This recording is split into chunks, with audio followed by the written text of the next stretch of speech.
Il-Pulizija qalet li qed tinvestiga kull allegazzjoni li saret dwar l-eks deputat kummissarju tal-Pulizija Silvio Valletta u s-suspettat mandant bil-qtil ta' Defni Caruana Galizja Jorgen Fenek.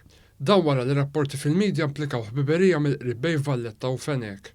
Fi stqarrija l-Pulizija qalet li fetħet investigazzjoni minnu fih meta tarfet b'dak ir-rapportat fil-medja l-ħadd li għadda.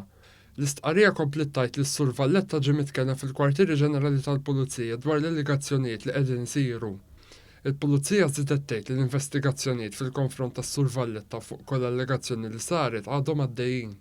Mistoqsi mill-ġurnalisti dwar il-każ, il-Prim Ministru Robert Abela qal li se jħalli l-istituzzjonijiet jagħmlu xogħolhom mingħajr ebda ntħil. Għal dak li jirrigwardja l-eks assistent kummissarju nħalli lill-aġent kummissarju jagħmel ix-xogħol tiegħu u jagħmel kwalunkwe investigazzjoni li hu jħoss xierqa. Prim Ministru ma jindaħalx fil-ħidma tal-aġent kummissarju jew tal-kummissarju tal-Pulizija.